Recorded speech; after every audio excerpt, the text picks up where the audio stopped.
Over due baby అంటే నెలలు పూర్తిగా నిండినా కూడా బేబీ ఇంకా అమ్మ బొజ్జని వదిలి రాకపోవడం.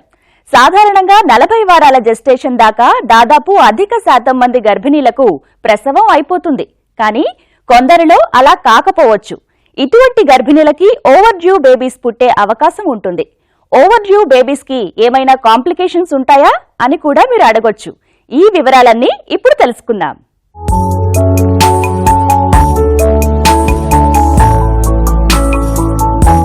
ప్రెగ్నెన్సీ 40వ వారం ఏ డేట్లో పడుతుందో దాన్ని ప్రెగ్నెంట్ విమెన్ క్యాలెండర్లో మార్క్ చేసి పెట్టుకోవడం చూస్తాం. జెస్టేషన్ 40వ వారానికి సాధారణంగా అత్యధిక శాతం మంది గర్భిణీలు డెలివరీ చేస్తారు.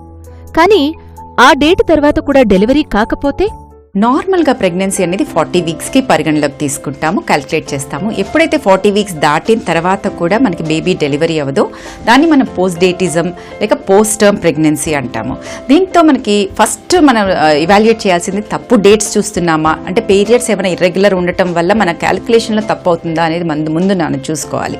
అన్నీ కరెక్ట్గానే ఉంది కానీ డేట్స్ దాటాయి అంటే కనుక ఏమైనా మాల్ పొజిషన్లో ఉందా, అందుకని డెలివరీ అవ్వట్లేదా చూసుకోవాల్సిన అవసరం ఉంటుంది. కారణాలు అనేది there is no particular reason why it comes. అది అంతకు ముందు సారి పోస్ట్ డేటెడ్ అయితే కనుక chances are more that post dated. దీనివల్ల నష్టం ఏంటి అంటే తల్లికి ప్రాబ్లం అవుతుంది, ఎందుకంటే యాంగ్జైటీ, టెన్షన్, బీపీ, షుగర్ అవన్నీ కూడా వచ్చే అవకాశాలు ఉంటాయి. సిజేరియన్ సెక్షన్ రేట్స్, అలాగే ఇండక్షన్ అంటే డెలివరీ కోసం మనం ఇండ్యూస్ చేయడం ఇవన్నీ ఎక్కువ ఉంటాయి. అత్యధిక శాతం ఓవర్ డ్యూ బేబీస్కి కారణం ప్రెగ్నెన్సీ మొదటి దశలో గర్భిణీలు తమ చివరి ఋతుక్రమం తేదీ చెప్పేటప్పుడు పొరపాటు పడటం వల్ల డాక్టర్లు డ్యూ డేట్ నిర్ధారించేటప్పుడు అంచనా తప్పు కావడం.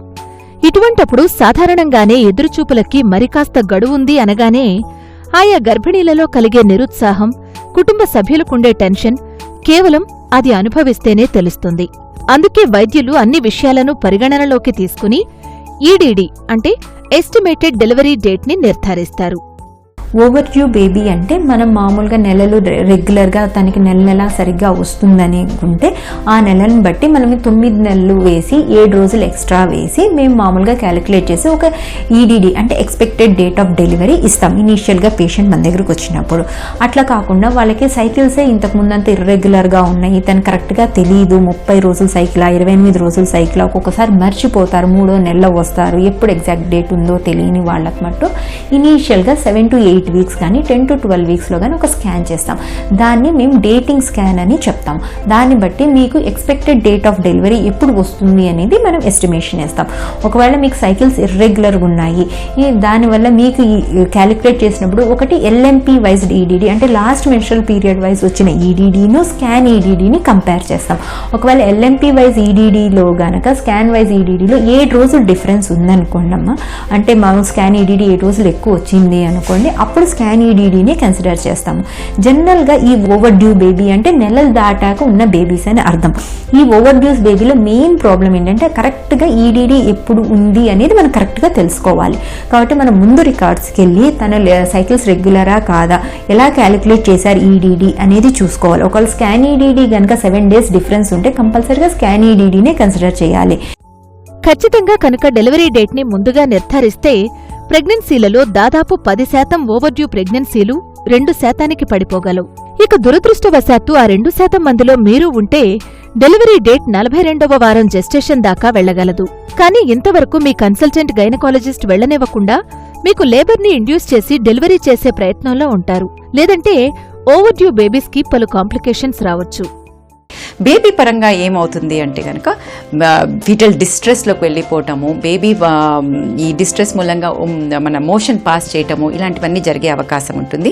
ఇంకా ప్యాథలాజికల్గా 42 వీక్స్ కనుక దాటితే బేబీ చర్మం ష్రింక్ అయిపోవటం లాంటివన్నీ కూడా జరుగుతూ ఉంటుంది అనమాట. కాబట్టి 40 వీక్స్ వరకు ఏమీ భయపడకుండా వెయిట్ చేయొచ్చు. 40 వీక్స్ దాటితే మాత్రం మనం ఏ డే ఆ డే ఇండ్యూస్ చేయడం గురించి ఆలోచిస్తాము.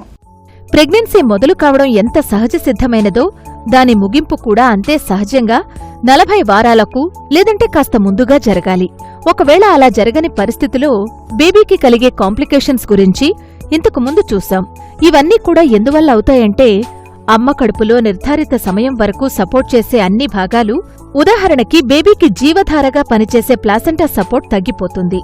అంతేకాదు ఉమ్మనీరు కూడా తగ్గిపోవడం చూడొచ్చు. అందుకే ఓవర్డ్యూ అనిపించిన వెంటనే మరిన్ని కాంప్లికేషన్స్ కలగకుండా డెలివరీ పూర్తి చేస్తారు వైద్యులు. సాధారణంగా ఓవర్డ్యూ బేబీస్ పెరిగే కొద్దీ కూడా పలు కాంప్లికేషన్స్ ని ఎదుర్కోవలసి వస్తుందేమో అనే సందేహం వ్యక్తపరుస్తుండడం చూస్తాం.